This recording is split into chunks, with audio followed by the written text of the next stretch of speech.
Hi everyone, good morning. कैसे हैं आप सब? आई होप आप सब बहुत अच्छे होंगे and welcome to my new vlog.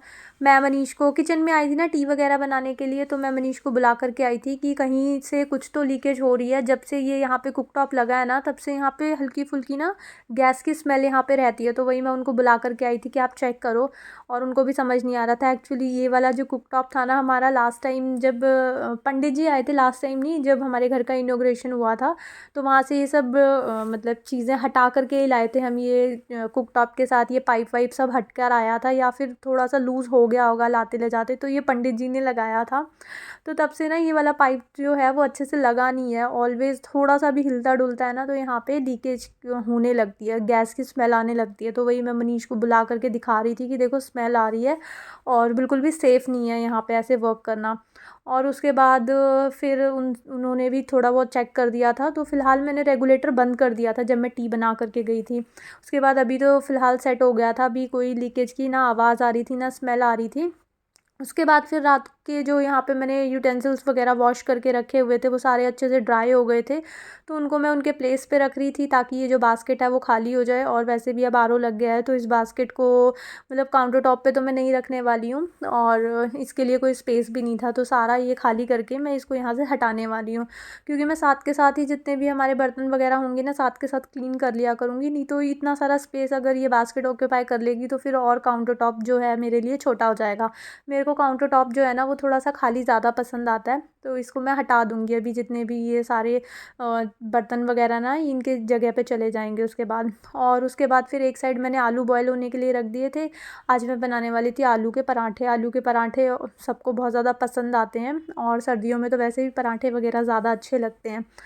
तो आलू के पराठे बनाने के लिए मैंने आलू बॉईल करने के लिए रख दिए थे, और ये सारा जो मटेरियल था वो रेडी हो गया था। गार्लिक थे, आलू थे, धनिया थी, और साथ में अनियंस थे, और 2 मिर्ची भी थी। दोनों मिर्ची अभी मैंने एज़ इट इज़ रखी हुई थी, इसको मैंने अभी कट नहीं करा था। जो गार्लिक था उसको मैं ऐसे क्रश कर लेती हूँ, और जो ग्रीन चिली होती है उनको मैं रख देती हूँ। पहले बेटू के लिए अलग एक बॉल निकाल लेती हूँ आलू की, उसके बाद उसमें कट करती हूँ। इसमें मैंने थोड़ी सी डाली हींग, थोड़ा सा फ्लेवर अच्छा आ जाता है हींग डालने से। थोड़ी हींग डाली, उसके बाद थोड़ा सॉल्ट डाला, टर्मरिक पाउडर डाला, और थोड़ा सा किचन किंग मसाला डाल दिया था। वैसे तो ब्लैक पेपर होता है ना, वो डाली जाती है, बट अभी वो थी नहीं मेरे पास, तो मैं हर चीज़ में किचन किंग डाल देती हूँ, बस ऐसे ही सेटिस्फेक्शन के लिए। क्योंकि काली मिर्च का पाउडर होता है या थोड़ा सा गरम मसाला होता है ना, उससे किसी भी चीज़ का फ्लेवर बढ़ जाता है। बट अभी मेरे पास था नहीं, जो गरम मसाला है वो मैं यूज़ नहीं करती हूँ, और काली मिर्च वाला पाउडर मेरे पास था नहीं। अभी होगा भी तो वो कहीं रखा हुआ होगा, वो अभी मेरे को मिल नहीं रहा था, तो मैंने यही डाल दिया था, और मोस्टली मैं यही डाल देती हूँ। उसके बाद मैंने यहाँ पे बनाए गर्मा गर्म पराठे। और ये वाले जो न्यू क्रॉप वाले पोटैटोज़ होते हैं ना, ये थोड़े से इसके अंदर ना मोटी मोटा अंदर से कुछ कच्चापन सा मुझे समटाइम्स लगता है, कि ऊपर से तो बहुत अच्छे से मैश हो जाता है और अंदर छोटे छोटे पीसेस ना रह जाते हैं। जैसे पराठा बनता है तो अभी मैं दिखाऊंगी कि छोटे छोटे पीसेस ना दिखते हैं। तो यहाँ पे मैंने गरम गरम पराठे बनाए। बाकी आलू के पराठे लगते बहुत टेस्टी हैं, सबको बहुत पसंद भी आते हैं। कोई भी कभी बाहर से भी गेस्ट आए ना, तो कुछ हो ना हो आलू के पराठे खिला दो ब्रेकफास्ट में, सब हैप्पी हो जाते हैं। और हमारे यहाँ पे तो वैसे भी पराठे वगैरह थोड़े से ज़्यादा ही बनते हैं। मायके वाली साइड ये देखो, ये छोटे छोटे जो ये रह जाते हैं ना गोल गोल से छोटे छोटे टुकड़े, तो ये पराठे में ऐसे दिखते हैं। उसके बाद आए थे प्लम्बर भैया, क्योंकि हमारा जो सिंक था वो वाला नीचे से ना थोड़ा लीकेज वगैरह थी।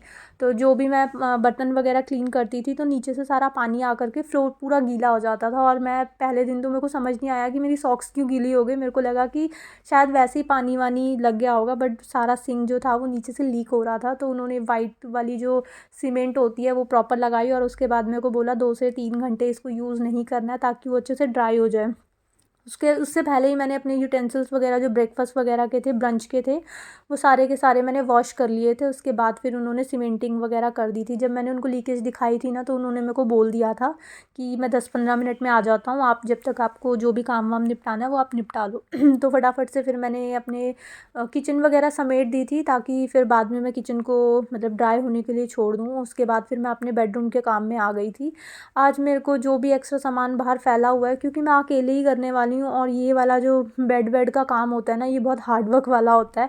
इसको करके ना मेरे को बहुत ज़्यादा थकान हो जाती है, मतलब सामान एक जगह से दूसरी जगह उठाना रखना भारी भारी, वो भी। तो इससे काफ़ी ज़्यादा एनर्जी वगैरह यूज़ हो जाती है। तो बेड खोलने का मतलब यही होता है कि इतने भारी भारी जो पूरे पत्थर वाले मतलब बहुत भारी भारी से होते हैं, वो उठा करके इधर से उधर करना।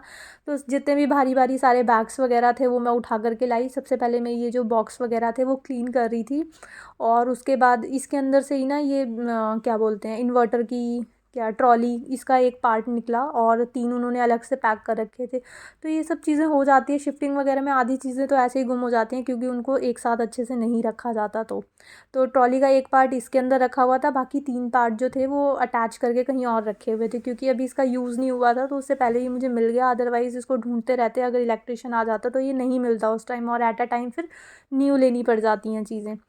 तो वो मैंने निकाल करके रख दी थी। उसके बाद जो भी ये बैग वगैरह थे वो मैंने डाल दिए थे, और ये वाला जो छोटा बैग था वो आ नहीं रहा था, तो थोड़ा सा इसका स्पेस बनाया मैंने, और सारे के सारे बैग मैंने पैक ही कर रखे थे। ये ऊपर से जो बैग हैं ये बहुत पुराने हो गए हैं, मतलब थोड़े से इनकी बेल्ट वगैरह है वो ख़राब भी हो गई है, बट इसके अंदर जो न्यू मैंने ऑर्गेनाइज़र्स मंगाए थे ना, उसके अंदर मैंने अच्छे से कपड़े नीट एंड क्लीन तरह से अच्छे से पैक करके रखे हुए थे। ये एक्स्ट्रा प्रोटेक्शन के लिए था। बेटर था कि मैं ऑर्गेनाइज़र्स को ऐसे रखूँ तो हल्के फुल्के चांसेस थे कि वो डस्टी हो जाएं, बट इससे डबल प्रोटेक्शन हो जाती है। इसके अंदर मैंने ऑर्गेनाइज़र्स जो थे वो डाले हुए थे, और उसके बाद फिर एक साइड मैंने अच्छे से सेटल कर दिया था। उसके बाद फिर एक रज़ाई रखी हुई थी एक्स्ट्रा, जो कि अभी हमारे यूज़ में नहीं आ रही थी। ये ऐसे ही एक्स्ट्रा जैसे चीज़ें होती हैं घर पे एक आधा गेस्ट वगैरह के लिए, तो ये अभी हम यूज़ नहीं करते हैं, ये उसी के लिए ही रखी हुई थी। सब कुछ मेरा मन था कि मैं न्यू घर में ही जाके यूज़ करूँगी, और अभी धीरे धीरे जैसे जैसे सामान हो जाएगा, काफ़ी सारा ऑलमोस्ट 60-70% जो पुराना सामान था वो मैं वहीं छोड़ आई थी। जो भी थोड़ा बहुत बचा हुआ है इनको मैं धीरे धीरे चेंज कर दूँगी। लाइक ये क्विल्ट्स वगैरह जो हमारे ब्लैंकेट्स वगैरह हैं, इनका कवर वगैरह चेंज कर दूँगी, या फिर इनको रिप्लेस कर दूँगी मैं, और न्यू वाली चीज़ें निकालूंगी। और यहाँ काम करते करते इसका जो हैंडल मैं डाउन कर रही थी ना, उससे मेरे हैंड पे लग गई थी, फिंगर में, और मेरे को बहुत तेज़ लग गई। इतनी ज़्यादा ठंड हो रही है कि अगर हल्की सी भी चोट लग जाए ना, तो भाई मेरे को तो घबराहट होने लगती है दर्द से इतनी ज़्यादा, मतलब ठंड में ना बहुत छोटी सी चीज़ भी बहुत पेनिक सी हो जाती है। तो अभी मेरे को यहाँ पे हाथ पे लग, बट कुछ भी हो काम तो नहीं रुकता, चाहे कितनी भी ठंड हो, चाहे कितनी भी गर्मी हो। और फिलहाल अभी घर इतना जो बिखरा हुआ था ना, वो देख के मेरे को बिल्कुल भी अच्छा नहीं लग रहा था। तो धीरे धीरे जितना मेरे से डेली बेसिस पे हो पाता है ना, उतना मैं कर लेती हूँ। और अभी थोड़ा सा मतलब आना जाना भी बहुत ज़्यादा लगा हुआ है, गेस्ट का आना जाना नहीं, हमारा खुद का आना जाना बहुत लगा हुआ है। छोटी छोटी चीज़ें हम मार्केट चले जाते हैं लेने के लिए, या इवनिंग में हम खाना वाना कुकिंग वगैरह करके डिनर वगैरह बना करके मैं रख के चली जाती हूँ, और उसके बाद छोटी मोटी चीज़ें भी लेने के लिए हमें जाना होता है। न्यू घर में हम शिफ्ट करते हैं, मतलब ऐसा क्या है जो हमें मतलब नहीं चाहिए होता डेली रूटीन लाइफ में, तो हर चीज़ हम धीरे धीरे कलेक्ट कर रहे हैं। तो मार्केट वगैरह भी आना जाना बहुत ज़्यादा हो जाता है, तो डेली बेसिस पे ना मैं बहुत ज़्यादा सामान जो है वो सेट नहीं कर पा रही हूँ। और अभी थोड़ा सा स्टोरेज की भी प्रॉब्लम है, क्योंकि अलमीराज वगैरह यहाँ पे बहुत छोटी छोटी हैं, नागे जैसी ही हैं। और उसके बाद जो हमारी खुद की अलमीरा थी वो भी हम साथ नहीं लेकर के आए यहाँ पे।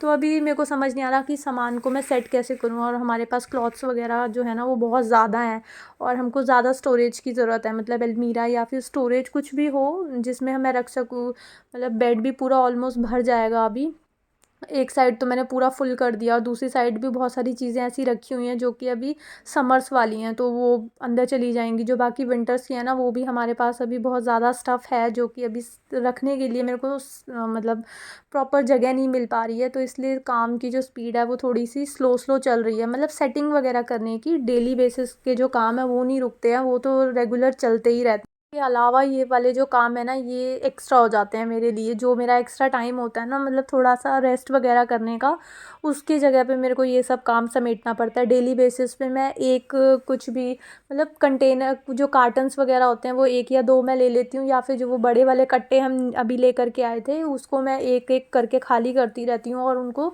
लगाती रहती हूँ। क्योंकि अलग अलग कट्टों में, या अलग जो कट्टे आए थे ना बाद में वाइट कलर वाले बैग्स, जो लॉन्ग लॉन्ग से थे, कट्टे ही बोलते हैं उसको, तो वो एक एक खोलने में ना वो बड़ी दिक्कत हो जाती है, क्योंकि उसके अंदर मिक्स स्टफ़ है सारा। जो कार्टन्स वगैरह थे उसके अंदर सब एक जैसा सामान था, तो वो बहुत इजीली मैं सेट कर पा रही थी। लेकिन इनके अंदर मिक्स सामान है, तो एक बॉक्स मैं पहले आधा उसमें रखती हूँ, आधा उसको समेटती हूँ, आधा फिर वो पड़ा रहता है कि उसके साथ की चीज़ें तो उसमें डालूंगी। तो थोड़ा सा मतलब इन सब चीज़ों में ना टाइम लग रहा है। आई होप आप कुछ समझ पा रहे होगे। और उसके बाद मैंने यहाँ पे बेड वेड सेट करा। उसके बाद जो प्लम्बर भैया आए थे उनको मैंने बोला था कि मुझे एक छोटा सा पतला सा वो प्लाई का एक मतलब पीस चाहिए, जिसकी वजह से ना मतलब मेरे को ये जो जार वगैरह भरना होता है तो मैं उस पर आराम से रख के, वैसे तो एक प्लाई लगी हुई थी यहाँ पे बट वो ना थोड़ी रिस्की थी क्योंकि वो स्क्वायर में कटिंग करी हुई थी नीचे से, तो मैंने उसके ऊपर एक प्लाई सी रख दी, बिल्कुल पतली सी थी। उन्होंने ही मेरे को बाहर कारपेंटर का काम चल रहा था तो उनसे ही उन्होंने मेरे को कट करा करके दे दी थी साइज़ के अकॉर्डिंग। तो यहाँ पे इजीली मैं कोई भी बॉटल या जग वगैरह रख करके, ग्लास वगैरह रख के पानी भर सकती हूँ, मतलब मेरे को ऐसे खड़े नहीं होना पड़ेगा। और उसके बाद फिर यहाँ बालकनी में आ गई थी मैं वहाँ क्लीन करने के लिए, तो तब तक प्लम्बर जो भैया थे वो वापस आ गए थे क्योंकि उनको मैंने बोला था कि आप मशीन भी जो है वो दोबारा से मतलब इसको इंस्टॉल कर दो। तो वो आए थे, उसका ना पाइप टूटा हुआ था, हम शिफ्ट कर रहे थे, पता नहीं वहाँ पे क्रैक हुआ था या फिर शिफ्टिंग विफ्टिंग करते हुए इसका जो पाइप था वो क्रैक हो गया था जिसकी वजह से लीकेज हो रही थी। तो ये भैया पाइप अपने आप लेकर के आए थे देख करके, और साइज़ में थोड़ी सी प्रॉब्लम आ रही थी तो बाद में इन्होंने बोला कि जो मतलब कंपनी फिटेड पाइप्स होते हैं वो ये वाले मिलते हैं, उसके बाद जो मिलते हैं वो एक स्टैंडर्ड साइज़ मिलता है। तो उन्होंने उस पाइप को मेल्ट करके उसके साइज़ का बनाया, मतलब थोड़ा सा जला करके उसको प्लास्टिक को मेल्ट करा था और उसके बाद उसके साइज़ का बना करके फाइनली जो मेरी वॉशिंग मशीन थी आज वो भी सेट हो गई। ऑलमोस्ट सारे भी जो इलेक्ट्रिक चीज़ें थी ना वो सब सेट हो गई हैं। उसके बाद ये वॉशिंग मशीन के अंदर ना कुछ शैम्पू के भी न्यू न्यू पाउचेस जो होते हैं ना, जो अभी यूज़ भी नहीं हुए थे वो निकले थे, तो पता नहीं कैसे वो इसके अंदर पहुँचे हुए थे। भैया कह रहे थे ये चूहे वगैरह लेकर के जाते हैं, तो उसके अंदर ये शैम्पूज़ वगैरह निकले और छोटा मोटा ये कूड़ा वगैरह निकला था, ये सारा नहीं थोड़ा बहुत उसके अंदर से निकला था, तो उन्होंने साथ के साथ क्लीन कर दिया था। और उसके बाद अच्छे से मैंने सारी बालकनी वगैरह क्लीन कर ली थी क्योंकि बहुत ज़्यादा गंदी हो रही थी। पेंट वगैरह की जो मतलब पेंटिंग वगैरह होती है ना, कलर होता है जो घर पे, वो यहाँ पे बहुत ज़्यादा गिरा हुआ था, तो ये धीरे धीरे जा करके ही क्लीन होगा। जब मैं इसको गीले कपड़े से डेली डेली पोंछूंगी तो थोड़े टाइम बाद ये ठीक हो जाएगा। और अभी फ़िलहाल मैं झाड़ू से ही क्लीन करी थी नॉर्मली, और उसके बाद सारी क्लीनिंग वगैरह मेरे को पूरे घर की करनी थी जितना भी स्पेस बचा हुआ है। और इसी के साथ आज का व्लॉग मैं यहीं पे एंड करती हूँ। आई होप आपको ये व्लॉग अच्छा लगा होगा। अगर आपको ये व्लॉग अच्छा लगे तो इसको लाइक शेयर एंड सब्सक्राइब जरूर करना। मिलेंगे एक न्यू वीडियो में। Till then take care friends, bye bye.